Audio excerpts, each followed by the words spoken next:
안녕하세요. 수북의 독서 레시피입니다. 당신이 품고 있는 의문의 수준이 당신 삶의 수준을 결정합니다. 결국 질문을 던지지 않는 사람은 다른 누군가 이미 던진 질문의 세상에서 살아가게 되는데요. 새로운 세상의 모든 가치와 혁신은 바로 질문을 던지는 것에서부터 출발한다 말하는 강민호 작가의 브랜드가 되어 간다는 것을 소개합니다. 브랜드란 무엇일까요? 생활 속에서 귀에 못이 박히도록 들었지만 막상 말로 정의하려니 막막치 않으신가요? 한입 베어 물린 사과로 뉴스를 보고 지인과 소통하며 콩나물을 귀에 꼽고 노래를 듣습니다. 아메리카노를 마시는 일은 생활이 되었고 겨울엔 롱패딩을 걸쳐 입는 것이 자연스러운 일상이 되었죠.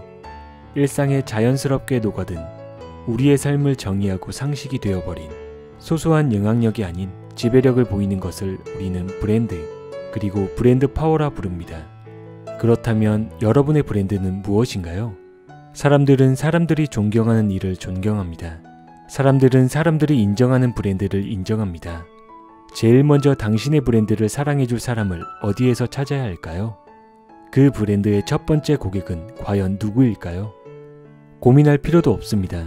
당신의 브랜드를 가장 먼저 사랑해야 할 사람은 브랜드의 일부로 존재하고 있는 바로 우리, 그리고 나 자신입니다. 브랜딩 활동은 크게 두 가지로 나눌 수 있는데요. 내부 브랜딩과 외부 브랜딩입니다. 가장 우선순위는 내부 브랜딩임은 두말할 것도 없습니다. 여기서 내부 브랜딩이 도대체 무엇인가에 대한 물음표가 떠오를 수 있는데요. 내부 브랜딩이란 나를 포함 기업 임직원 모두의 발전을 의미합니다. 이쯤에서 한 가지 여쭤볼게요. 여러분은 직장인인가요? 아니면 직업인인가요? 직장인은 규칙적으로 직장을 다니며 급료를 받아 생활하는 사람, 즉 일하는 공간을 필요로 하는 사람입니다. 반면 직업인은 어떠한 직업에 종사하고 있는 사람, 즉 업을 추구하는 사람이죠.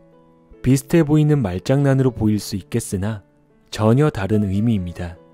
주위를 둘러보면 직장인은 직업인으로서의 필요 조건은 갖추었는지는 몰라도 업에 대한 소명의식을 가진 사람은 생각보다 많지 않습니다.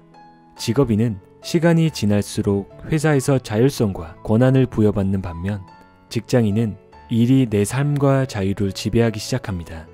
직업인으로 성장하지 못한 직장인이 조직에 남아 중요한 위치까지 올라갈 수 있는 가능성은 브랜드의 실패 가능성과 정확히 비례하는데요. 성장과 배움을 추구하는 사람들이 점차 발언권을 잃어가면 무능함은 조직의 문화가 됩니다. 혹시 다음과 같은 푸념을 하고 계신가요? 우리 조직에는 답이 없어. 개념 없는 상사 때문에 너무 힘들다. 그럼 그 사실을 알면서도 지금 그 자리에 있는 것은 과연 누가 결정한 일일까요? 왜 그 자리에서 벗어나지 못하고 있는 걸까요? 혹시 일자리, 직장의 필요성 때문인가요? 막상 내가 원하는 다른 곳을 선택하자니 그만큼의 역량과 경험이 부족하다는 것을 스스로 알고 있는 건 아닐까요? 그렇다면 그동안 역량과 경험을 쌓지 못했던 궁극적 이유는 무엇일까요? 회사의 성장은 개인 성장에 대한 후행 지표입니다.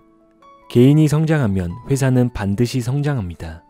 개인이 가진 역량의 총합이 조직이 되고 이러한 조직이 만들어가는 것이 브랜드입니다. 결국 조직은 사람에 먼저 투자해야 합니다. 경영자는 이렇게 말할 수도 있겠죠. 기껏 투자하고 성장시킨 인재가 이직을 하면 어쩌나요? 물론 그럴 수도 있습니다. 하지만 두려워하지 마세요. 충분히 공감합니다만 더 끔찍한 상황은 성장하지 않는 사람들이 회사에 끝까지 남아있는 것입니다. 브랜드가 되어 간다는 것에 강민호 작가는 역사상 가장 성공한 브랜드가 무엇이라고 생각하느냐라는 질문에 어렵지 않게 이렇게 답합니다. 예수, 그리고 십자가요. 전 세계 76억 인구 중 33%인 24억 명의 신자들, 신념을 위해 죽음도 마다하지 않는 순교자들, 예수라는 리더와 십자가라는 파워브랜드, 믿음, 소망, 사랑의 핵심 가치, 삶을 위한 지침서인 성경, 교회라는 공간의 하드웨어, 성경이라는 이야기의 소프트웨어, 믿음을 노래하고 성경의 이해를 돕는 찬송가와 연주자들, 그리고 이를 잘 전달하는 목사라는 매력적인 브랜드 스토리텔러들은 보다 더 브랜드의 완성도를 높이고 있습니다. 혹시 남과 다른 길을 걷는 것이 걱정이신가요? 평균에서 벗어나는 것이 두려우신가요? 하지만 정작 두려워해야 할 것은 낯설미 아니라 팽배한 익숙함과 편안함입니다. 지금 여러분이 만들어가는 브랜드는 세상을 향해 어떤 질문을 던지고 계신가요? 저는 언제나 이 자리에서 즐김의 독서와 함께 여러분의 발전을 응원하겠습니다. 고맙습니다.